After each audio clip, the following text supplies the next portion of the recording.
Carlos, welcome. Congratulations once again. Going to go right to the audience. Yeah. Okay? Great. One question, please. Please raise your hands in the interest of time. Neil.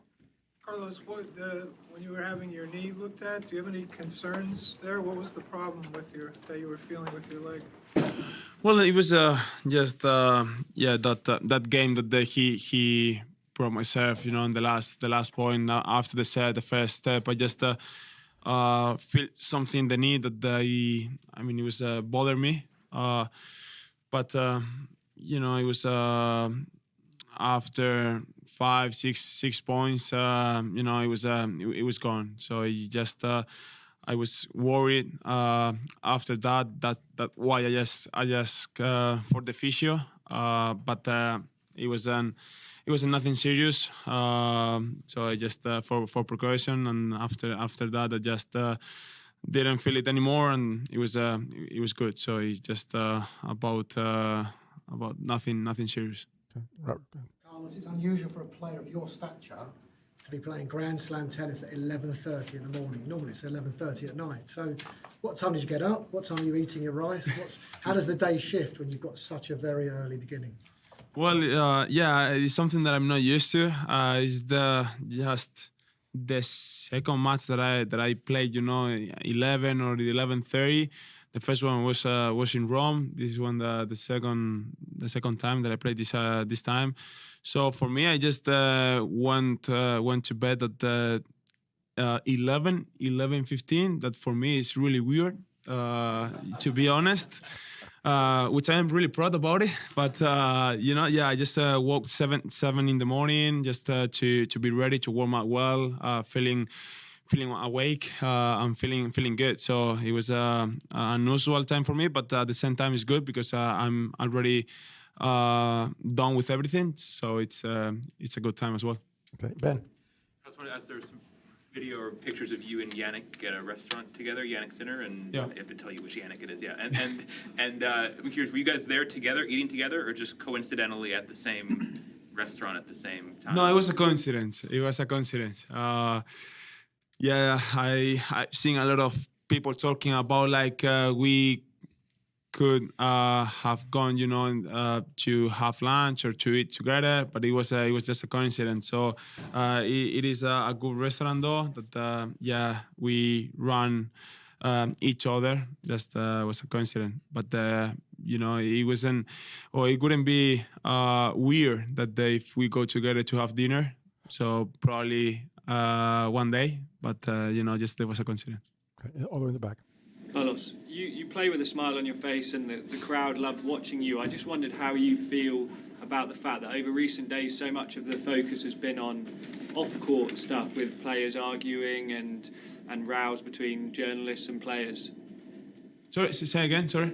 I just wondered how you feel that over the last few days so much of the focus here has been about arguments between players and arguments between journalists and players. You're someone who plays with a smile on your face. How does that make you feel?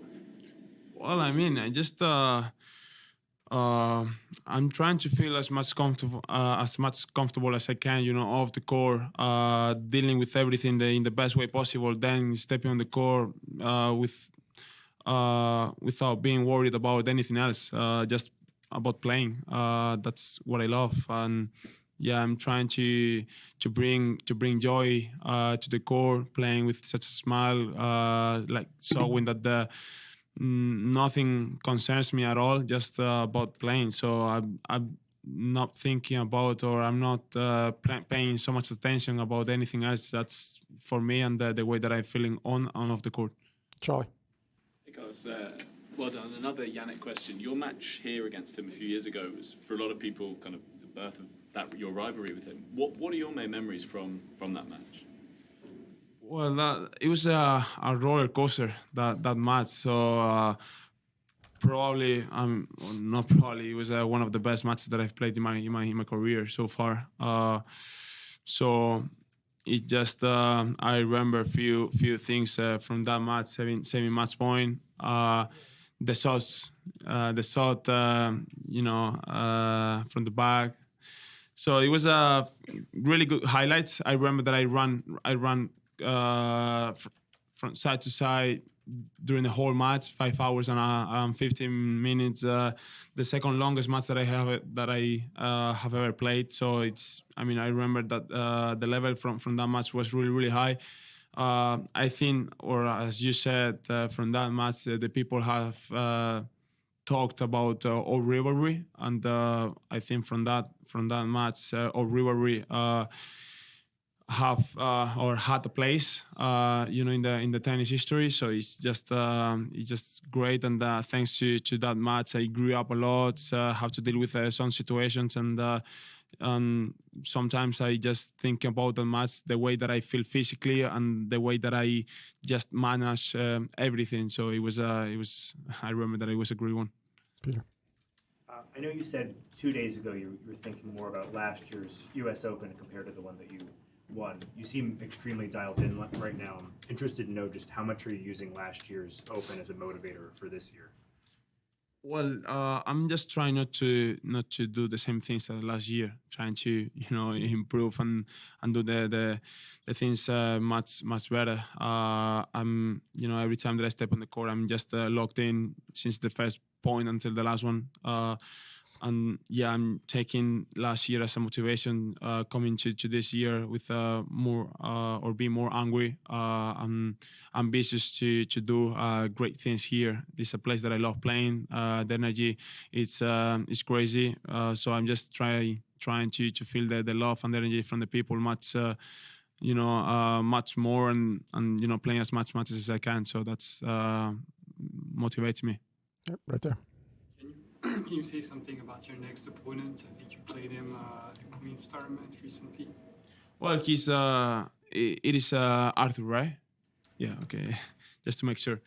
No, I just my coach told me when Arthur won, like, okay, this is your next opponent. I was this real? So I didn't know, and just to make sure. So he's really difficult to play against, really aggressive, big serve, trying to go to the net, so it's gonna be really difficult, but as I said, I'm just trying to be focused on myself, that I'm playing a great tennis, and I'm feeling really comfortable physically, mentally, and just feeling the ball really, really well. So I will try to think just about my goals, about myself, and let's see, but it's gonna be a really interesting one. Okay, last question in English, Willie. Carlos, how hard have you worked to become better at English, and what are your thoughts about doing these press conferences now versus a few years ago?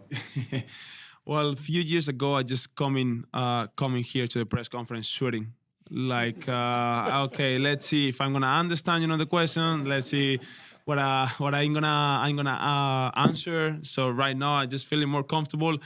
I know you guys feeling like at home, let's say. So just my English have improved a lot. I'm just trying to talk with the players, talking around. Just the watching series and movies in English helped me a lot to improve my English. So right now I'm just chilling. I'm trying to answer, the best way possible. Do you have fun doing it? Most of the time. Sometimes you guys ask tricky questions, but most of the time I'm just enjoying doing it. All right, thank you, everyone. Let's transition to Spanish.